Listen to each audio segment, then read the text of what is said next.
secondary set of gates came down. There was a northbound freight train, not a Brightline train, but a freight train coming up the railroad tracks at that same time. The gates were now down, and the train struck the rear end of the deputy's patrol car and did a significant amount of damage to the patrol car, but did not injure our deputy, thankfully. We are in the process of doing an internal review on the case. We have a couple of videos. I think we're going to provide them to you today. Again, thankfully our deputy was not injured, but we are looking into how this took place. Did the deputy violate any policy by going through a crossing when the arms were partially down? So law enforcement has the legal ability to disregard some traffic laws, but the wording in there is of such that you have to do it, have due caution for the public at large. So there may be a policy, there's likely a policy violation in this incident. And again, we're doing an internal review. I've looked at the video. The deputy's clearly at fault in this, and we'll take care of the administrative side once we get all the facts in. Is the deputy on paid administrative leave or on regular duty now? The deputy is on regular duty. He's not on paid administrative leave. This is not a officer-involved shooting or a traumatic event, so to speak, where death or great bodily harm was done. Again, thankfully, he's okay. Rarely do you see someone walk away from a vehicle versus a train crash without injuries. Did the second deputy that was in the area with him stop to give aid and help out in this? He did not, actually. He responded to the burglary in progress. It did create several officer safety issues. You had the train now blocking the tracks, so no other deputies could make it down County Line Road from the east side. And then we had to, of course, take care of the deputy that was on scene, so other deputies came to him, and then the other deputies were responding to the burglary in progress. Which, let me touch on that real quick. The burglary in progress did not shake out to be a burglary at all. It seemed that this lady that called in was going through some type of mental crisis, and that wasn't real. But on the onset, it appeared that there were several men in her home that did not end up being the case. You said it might be a policy violation. What policy did this deputy possibly violate? Well, we have 1,500 pages of policy, so I'll let the internal process go through and pick out the exact violations, and then we'll provide you with that with follow-up after we get it all weeded out. That was at around 9 a.m.? No, it was probably 4 a.m. in the morning. 4 to 5? Yeah, it was early. Yes. Can you give me the location one more time? Yes, sir. County Line Road in South County Line Road, and Dixie Highway, right where the railroad crossing is there. There's a 7-Eleven right there? Yes. So that's in Stewart? No, that's in Hope Sound to Cuesta. Is that an issue for you guys? I mean, you cover such a broad area, right? You've got most of your concentrated population here, but you've got your ag deputies all the way out on the west, and then you've got kind of Tequesta, which is sort of its own little enclave. Does that create challenges for you guys to make sure there's enough staffing to get to any call?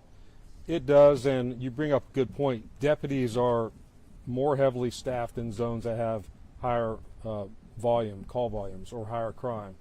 That area has very few calls, but when the calls do come, they're serious sometimes. So it takes a lot of deputies from the middle of Stewart all the way down there. It takes them a bit to get down there. There is a deputy assigned to that zone the entire time, but I'm babbling a little bit. But in years past, we have had some serious crimes, like the Austin Haroof case, where we ended up not having enough deputies down there initially, and Tequesta Police Department came and assisted our deputies. So, yes, we have issues getting enough deputies down there when an incident like this takes place.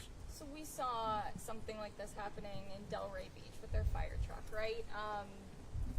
What conversations come from incidents like this with staff? Is it a reminder that safety, when these come down, it's no joking matter? You don't go around them, or what does that look like now going forward? Well, this isn't the first time a deputy has been involved in a crash, and this is a regular conversation at our briefings. If you don't make it to the call that you were called to, not only do you not help the people that we were sent to help, but you tie up the rest of the agency dealing with whatever issue you've created, and we're worried about your personal safety. So the goal is to make it to the call to service our public, and if you don't make it there, then we have defeated our purpose. Do you know about? I'm not sure exactly. So it was a mistake for this deputy to go through there when he did? Yes. How do you feel about what he did? Well, again, I'm thankful that he's okay. I'm sure he has learned from his mistakes. Of course, there'll be some follow-up with that. It's a time of reflection for all deputies, not to get caught up in the moment. Again, they're running to a hot call, their adrenaline's flowing. I understand that, but to take a step back and make sure you get there safely so we can service our public. So thankfully, this is an opportunity to have a good reminder without a funeral. So he might face discipline. Yes. You know what that could be? I want to get all the facts in before I start speculating, especially on the news. I'd rather have that conversation directly with him first and then tell you what we did. I think that would be most appropriate. All right. Thank you, Sheriff. We good on that one? Next. Next All up. right. Yeah. So Saturday night was a very large first responder presence. Give us the play-by-play of what happened. Yes, Saturday night was like you said, a large first responder presence on two fronts, on the law enforcement side, and then I'll get to the fire rescue side. But we have talked over and over again about the dangers of Highway 710 north of Indiantown. And I'll back out of the incident we're going to get to for a minute, but our deputies had just run down a DUI driver that was driving on the wrong side of 710. They were driving in the southbound lane. They were headed northbound. They were driving in the southbound lane. And a big Dodge Ram truck had already hit a car in Indiantown. Our deputies did not know that at the time. They tried to stop it at Fox Brown Road. It didn't stop initially. It continued until they were able to essentially jam it in and make a DUI arrest. So they were just finishing up that case, that DUI case, when a crash with serious bodily injury came out. That crash consisted of a large conversion van coming off of Fox Brown Road where there's a wedding venue there. It came off Fox Brown Road. It appeared to be going to go southbound or attempt to go southbound on Warfield Boulevard, 710, and a southbound pickup truck, full-size pickup truck, struck that vehicle, spinning it around, and it ended up resting on the shoulder of the road. In that van, there were 15 individuals that were coming from the wedding. They weren't the wedding party, but they were coming from the wedding venue. And injuries ranged in that van from minor injuries to broken bones to pretty significant facial injuries to an individual who was not breathing and had no pulse when our deputies got there. And that individual, as they were being transported, did pass away. So we had the injuries going on in the van. The truck, we're thankful there was no injuries there, but the truck burst into flames immediately and was fully engulfed when our deputies arrived there. So you have 19 individuals that are involved in this crash. On the fire rescue side, fire rescue transported 11 different individuals to different hospitals, one of which was the one that eventually died. They created a landing zone out there, and they ended up trying to fly. They did fly that individual along with, but they succumbed to their injuries. And then the rest of the 11 individuals, 10 total, were taken to Martin South, Tradition, and Longwood. So you had a fire going out there, a person who appears was dying or did die, and then 10 more people transported. So it was a public safety nightmare, for lack of a better term to use. And that stretch there, that same thing could be echoed, right? People say all the time that it's a public safety nightmare and that it's a scary area for them to be driving on. Is that something that you guys are seeing an increase in crashes there? Are you increasing your presence there? Is anything being done?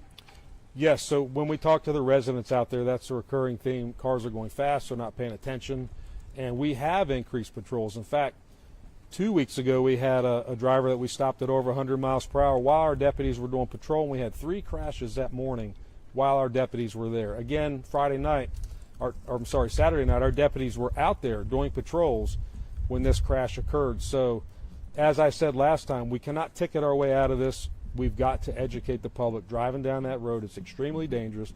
Obviously, you can't be intoxicated. Texting and driving, you're driving at your own risk at that point. There's so many cars, so many large semis that are moving from the Palm Beach, Broward County area through Martin County up into the Okeechobee, Highlands County area. You call it a public safety nightmare. What do you mean? As far as all the resources that needed to be out there, we're talking about a rural part of Indiantown. And just to kind of backlight that a little bit, we had Indiantown with its normal calls for service. going on. We had a mud fest going on out there in northwestern Martin County. So we had resources out there. So then to have a significant crash that involved 19 different individuals, 11 of which were transported, was a large lift for not just Martin County Sheriff's Office, but for Martin County Fire Rescue. Had that happened here in the middle of Stewart, where headquarters is, it would have still been a large lift. But for everyone to get out there in a timely manner and do all those transports and triage which ones were priority, then land the helicopter and render all the aid they did a fabulous job, but that was a large lift for all of us. You said there were 19 victims, so 4 in the pickup and 15 in the van? Yes. So as far as we know, the driver of the van pulled out in front of the truck heading south? Correct. So preliminary reports, and because it was a fatality, Florida Highway Patrol is working it, but we have been talking with them. It just, right now at this point, looks like a violation of right-of-way case. We have talked about the pickup truck. Generally, we can get speeds from the computer in there. However, the car was burned to the ground. We do not think we're going to be able to retrieve information from that. We talked about was there alcohol involved at this point. Of course, we haven't got all the blood work back, but at this point, it does not appear from the interactions deputies and troopers had that alcohol was involved in this crash. And the van itself, this was not a hired driver to drive people, the wedding guests. This was someone who was part of the wedding party, or was a wedding guest who was behind the wheel? That I'm not sure. I know our guests, the ones that were passengers in the van, were guests, and they were from primarily New Jersey. So who was at fault in the accident? As it stands right now, it appears that the driver of the van violated the right-of-way of the pickup truck. Again, we don't have speeds from the truck. We may never get speeds from the truck, but that's what it appears at this moment. You know how many of these people are still in the hospital today? I do not. The person who died, is that a man or a woman? It was a lady in her 60s. She was one of the people in the van? Yes, she was in towards the back of the van, yes. And the approximate age of the driver in the pickup? I'm not sure. And the driver of the van, how old, do we know? I can find out for you. I just don't know off the top of my head. FHP has that case, so Yeah. anything further than what we've told you, you have to go through FHP. Yeah. Were any of the 19 people juveniles? Not that I'm aware of. And so the driver of the van then has not been ticketed, or So Florida Highway Patrol again is doing a THI, traffic homicide investigation. That's like a 30-plus page document where they pull blood work, they try to pull computers out of vehicles. So at this point, they haven't. This is in the infancy stages of their investigation. So we can sort of tell what happened based on the physical evidence that we could see out there, but they're going to do a detailed investigation. And then at that point, if he did violate the right-of-way or there's some kind of action that needs to be taken, FHP will follow up with that. Just going back, Yeah. So the driver of the van, though, I'm just trying to be clear, the driver of the van was not someone that the wedding party had hired to drive these people? Do we know? I don't know. You don't know that? No. Whether or not the van was a company, like a van rental company that was hired to drive people? I saw the van. It looked like a plain van, but I'm not sure who was driving the van, what the relationship was to the passengers. I'm not sure of that. what time did it happen, and how far north of Indiantown were they? So the crash would have happened between 10 and 11 p.m. Saturday night, and they were 3 to 5 miles north of town when it took place. Had a wedding just ended? People were leaving a wedding or a reception or what? Yes. So there's 2 wedding venues there on Fox Brown Road. They were leaving one of those venues. Where they were going, I don't know, but they had just left there and were headed out to 710 where the accident took place. A couple that had just been married, they were not in the van. They were not, no. Were there enough seats in the van for everyone to be seated with their seatbelt on? I don't know that yet. It was a large van, but Florida Highway Patrol is going to have to go through exactly who was placed in the van and where. I know our deputies had a hard time triaging all the victims as they came upon them. Initially, because I was on the radio, I was actually out on that road that night. Initially, they were on there saying, minor injuries with this one and a broken arm with that one, and then they got to the back of the van and found the lady that was deceased. Was anybody thrown from the van? No, they all stayed in the vehicle. The pickup burned, right? Yes. And how many people in the pickup were taken to the hospital? I don't believe any of them. I think the pickup fared well, thankfully, because when our deputies arrived there, it was fully engulfed, and extracting someone from that truck probably would have been impossible.